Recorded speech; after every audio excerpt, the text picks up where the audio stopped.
We're now jumping into the next movie, Teenage Mutant Ninja Turtles: Mutant Mayhem. What did this came out 2 weekends ago at this point? Not last weekend, but the weekend before. Yeah, it's been out for a bit. So this is the revival of the Teenage Mutant Ninja Turtles brand and IP. So a new generation of heroes will rise straight from the sewers. After years of being sheltered from the human world, the Turtle Brothers set out to win the hearts. And that's a great prop right now, too. The Turtle Brothers set out to win the hearts of New Yorkers and be accepted as normal teenagers through heroic acts. Their new friend, April O'Neil, helps them take on a mysterious crime syndicate, but they soon get in over their heads when an army of mutants is unleashed upon them. Let's just jump right into it. It was directed by Jeff Rowe, came out a couple weekends ago. Obviously, a lot of people have been comparing the animation style a lot of influence from the Spider-Verse movies. Let's start off with the guy honestly wearing the Teenage Mutant Ninja Turtles eye mask right now. What were your thoughts? Shout out Michelangelo, by the way. He's the best turtle by far. By far. Easily. Everyone knows he solos. All right, let me take this off because I actually can't see. But so I actually thoroughly enjoyed this movie. It was very, very it wasn't surprising. I mean, I'm a Teenage Mutant Ninja Turtle shill. I grew up with the Turtles. It's like one of my childhood core memories. The 90s movies, one of my staples. 2003 show is the best, by the way. So if you're saying 2012, you're insane. But I can see why you would say 2012. Anyway, this movie. So going into it, the whole Spider-Verse inspirations were kind of running amok. Everyone was saying this and that about it. But honestly, watching it, I thought it kind of deserves to stand on its own merits. Like, it's definitely got its inspirations, but it's its own thing. Honestly, it felt like watching an animated oil painting, I said, with some type of like hand-drawn sketches.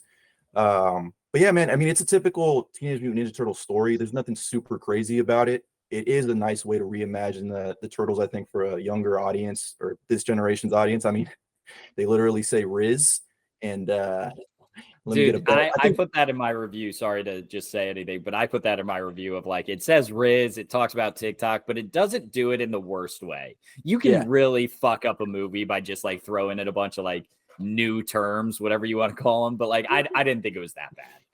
Yeah, but you could just tell it like it was geared. It's definitely geared towards a younger audience, but it does have like something for the OG fans to appreciate. Obviously, the lore is explored a little more. The one thing I did find really interesting about the like just the designs of the characters was how the Turtles look more like perfect than the humans did, or at least more symmetrical, I should say. Like a lot of the humans had like either a big head, small body, small feet, big head.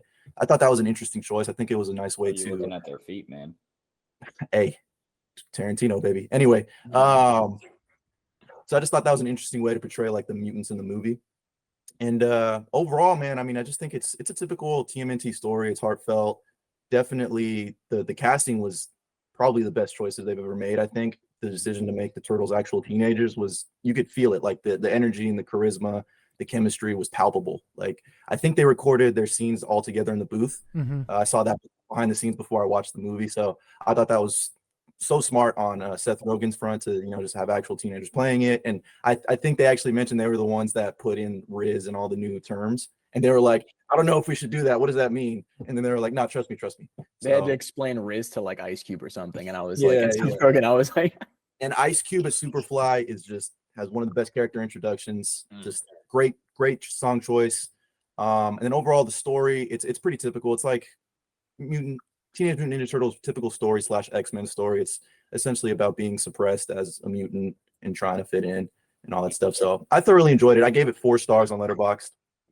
And I'm so down for this new TMNT universe. I can't wait. I think there's going to be an animated series coming up next, and then a bunch of sequels they have planned out. So I thoroughly enjoyed it. But I am a Ninja Turtle shill. Alex? I thoroughly enjoyed it as well. I might go as far as to say it's the best TMNT movie like that we've gotten. I know people love that original. I love the original too, but I think that the combination of it being like this youthful take, like they're actually teenagers, the animation, I think just the simple story, I think it worked very well. I think I have it literally number 1, then I have the original, and then I have the 2007, if you know, the TMNT movie. But as far as everything, let's start with the artwork and everything and the animation. It's very like, thank you, Spider-Verse. I'm so glad that we're getting all these unique stylistic movies now. It's very 2D, 3D sketchbook, like Spider-Verse. But like you said, I think it stands on its own merits. It's very like, it's very, very new, but it's also very, takes inspiration from that. But it's very gorgeous to look at. All the fight scenes, the choreography, Like the way they did is just so like you are glued to the screen. You can't stop looking at it. I liked all the designs. I liked how young the turtles looked. I thought that was really cool. The humans look all neat. As far as the story, it's very, very, basic TMNT. If you've seen any TMNT of growing and trying to find acceptance, you've seen this movie before. But I think that it was the best decision because in previous TMNT movies, like especially like going as far as the 2007 movie, they get a little too complex. You don't need something too complex for this kind of movie, especially for when we're restarting the universe entirely. So I thought that worked really well. The villain was very, but it was Ice Cube playing it. So I loved Ice Cube, man. In this. He awesome. made it, but like I think that like it worked. It was just very generic, but it worked very well. That's how I can describe this movie. And then as far as the Turtles, man, like you said, the chemistry, man, just them being teenagers, it worked so well. Them recording it, overlapping in the booth together, like they kind of talk over each other. It just makes it like a natural conversation of how kids would talk to each other. Mm-hmm. And the Riz comments, the Aki way, the bacon, egg, and cheese. I was like, this is very New York. This is very teenager now, and it worked. Like I didn't cringe. I was shocked. When you use like if I was gonna hear, if they told me that I was gonna hear Riz in this, I probably would have winced a little bit, but it came out naturally. I thought Jackie Chan is Splinter. Why am I like forgetting? Was great. They approached him very differently. Usually we get this kind of Splinter that's like just more of like on the martial arts like mentor side, whereas they explored him more as like an overprotective dad in this, and I really like that different approach that we don't really normally see from Splinter. And yeah, I thought all of the mutant gang that they meet in this, I liked how they mirrored some of the Turtles' personalities, and when they were hanging out, you saw that. But overall, like this is a big win. Seth Rogen, man, he's 3 of 3. The boys, Invincible. This just continue to keep producing superhero stuff. I got nothing. Don't touch the MCU DC. Like don't touch that don't touch that right now. It's toxic. But as far as those properties, he's nailed it. I'm there for it. I loved it. I gave it 4 out of 5, and I think it might be the best Turtle movie. Cameron, second best. Yeah. So I have nothing new to say at all. My new thing was going to be shout out Seth Rogen for just crushing it with his production, but I gave this an 80 out of 100, like right at the 4 out of 5. I really loved it. It for me, like it would never be a 5 out of 5 in the sense that it's super generic, like we've mentioned. Like it's an extremely generic movie, and if it's a 5 out of 5 for you, that's great. But for me, it's a super generic. But I think they did the best they could with that generic. Like they did amazing with everything. We've mentioned the animation. I'm not going to say it again. The kids were perfectly cast. Like I loved them all. I think they were incredible. I fucking loved Ice Cube. He was hilarious in this. Jackie Chan, Splinter. Like I think this is one of the best casted movies, or cast movies. Casted's not a word. One of the best cast movies of all time. Maybe not, but like Seth Rogen as Bebop and John Cena as Rocksteady. Like just awesome. Perfect. John Steady. They're so good. New name. But yeah, and then I didn't even know it was Post Malone playing Ray Fillet. I didn't know Paul Rudd. Like, yeah, but Paul Rudd was also the chameleon, right? I was gonna say, how have we not mentioned Mondo Gecko? He was. I would kill for him. I love him so much. Bro, Chacho, Ayo Edebiri, I forget how it's pronounced, was great as April. Fuck whoever on Twitter is posting this criminal ass tweet about a 14-year-old saying she's the worst looking April O'Neil. Criminal tweet. Criminal. Lock him up. Does she play Sydney in The Bear? Yeah, I knew I heard her voice. I was like, she's great. She's also in Bottoms, which is coming out later this year, which is supposed to be really good. I feel like that has something to do with Seth Rogen as well, but I could be completely wrong about that. But yeah, fucking Seth Rogen, he's the weed guy, and like that's like all he makes his character, or like that's all he makes himself known as. He's like, yeah, this movie's great for weed, but he's just so good at producing these comic book movies. It's insane. Or superhero, whatever. Was TMNT a comic book before it was a? Yeah. Oh, okay. So comic book stuff, like The Boys, Invincible, this, like you guys mentioned. I'm not a huge TMNT guy. I grew up with the animated movie. I forget which one though. Like I didn't remember it all that well, but I can say for certain these are so much better than the Michael Bay ones. So That's all. I That's have all like a little sweet spot for the. Yeah, of course you do, because you kissed him. Listen, Let's make it clear. It wasn't directed by him, but it was directed by him. If that makes sense, like you could tell, like he produced the hell out of it. He produced them. And I'm not going to argue it because they are pretty bad, but like they got the turtles right at least. Like the turtle personalities are great. I mean, they look like if like an alien and a frog like made love, like that's what they look like. But we're not going to defend this movie. Let's move on from that. Let's not even I'm not going to try to like put my life on the line for Michael Bay's Ninja Turtles. Bad movie, man. Bad movie in my opinion. Tyler, what's your Cam, thoughts? you gave it a 4 out of 5, right? Yeah, 80 out of 100. Yeah, so this is one of those movies like I didn't love as much as most people, but sometimes when I see a movie or when anyone sees a movie that everyone seems to love and you just don't get, like you kind of want to, you jump to try to be like, oh, it was overrated because of this, or this is the part that's like people love, but it's actually not good. That's not the case for me here. Like there's genuinely nothing that I like didn't like about this movie. I gave it a 3-star, but barely. Like I gave it a 5.5 out of 10. I've never grown up a TMNT guy. I've never read anything from it, never seen a single thing, never any of the movies, nothing of TMNT. So this is my first experience with it. And yeah, for me, it was like fine. I thought it was really generic. The voice acting from the kids I thought was incredible. You could definitely tell that the chemistry there was incredible. So if they keep the same kids together for the cinematic universe they're going to build out here, I think that could go a long way, especially since they are so young, so they can kind of grow into the characters as well. But yeah, I don't know. It was just like a fine movie. I watched it. I didn't love it. I didn't hate it. It was kind of just in the middle for me. Obviously the animation is great, like we all said, but yeah, it's just one that I didn't love as much as most people. Not really an exact reason I can pinpoint as to something that jumped out that I really didn't like about it. But yeah, just 3-star for me.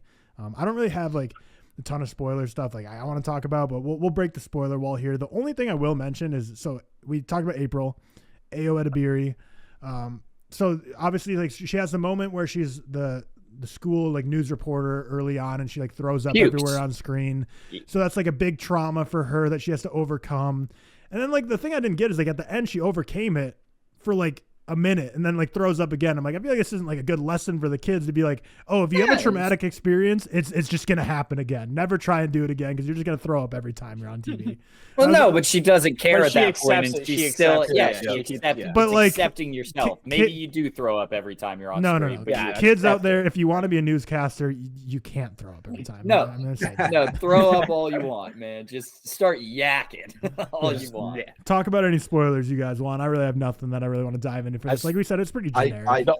The main one. Wait, where are you going? We didn't mention the soundtrack. The soundtrack was fucking incredible. Every single time they played Annie Up, I was just ready to just get up out of my seat and start Annieing up, I guess. I don't know. It was insane. More money.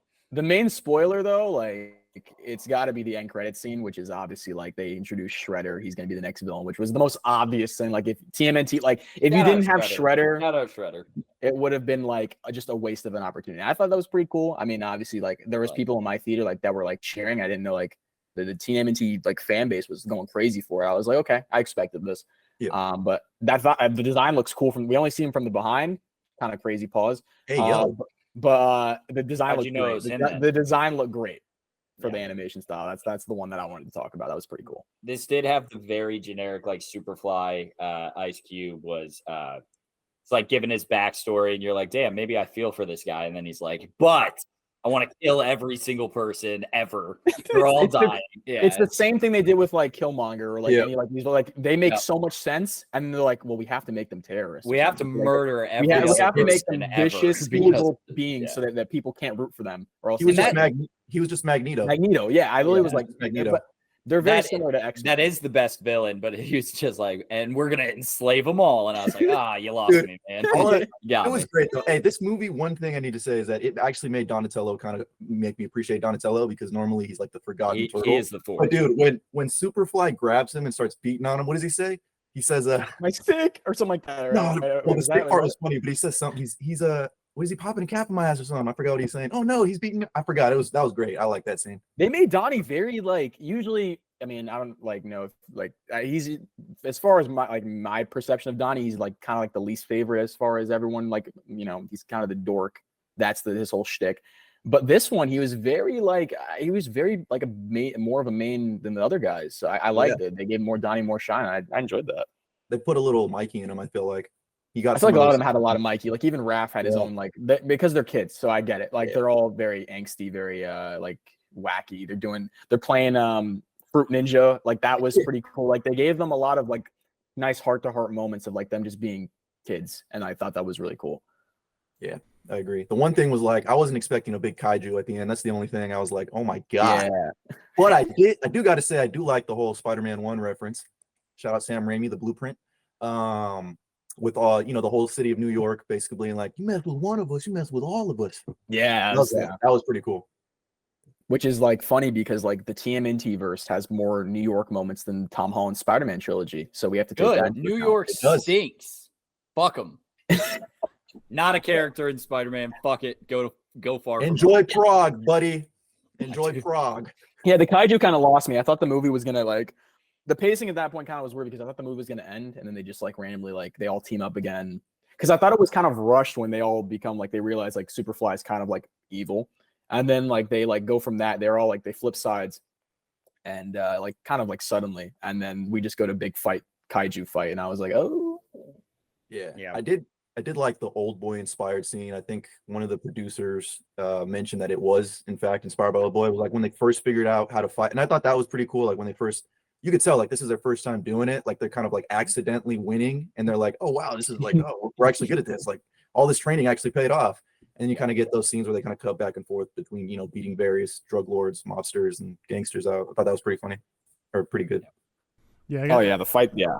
Yeah, to Alex's point, I guess like I said, I don't really have a criticism I can point to. That is the one thing I just didn't really love the most is the end fight scene. Like I thought it was going well for a long portion of it, and then like you said, it kind of just went on. It kind of just continued past the point I thought it was, and I just thought the whole final like 30 minutes was a little bit of a mess, but it was super fun, and like I thought the pacing was fun in terms of like this is a classic kids animated movie, so that means like like the first time I really noticed this was with The Incredibles 2, where it was like the first animated movie I watched and realized like holy shit, like no wonder kids have like ADHD these days because like you don't get a second to sit with anything. It's like plot point. You're just rushing through for 90 minutes. Dude, you're just like, holy crap. I will admit, I am med up for ADHD because I'm just like horrible. I loved it. I was like, man, I am like the definition of throw Subway Surfers under a movie. Like that's my shit, man. But I love this thing. Get you bang, bang, bang, bang. I'm all in. So I gotta throw this. That does it for TMNT. Yeah. So 4 stars from all you 3, and then a 3-star from me. Anything else we want to add on before we move on to the next one?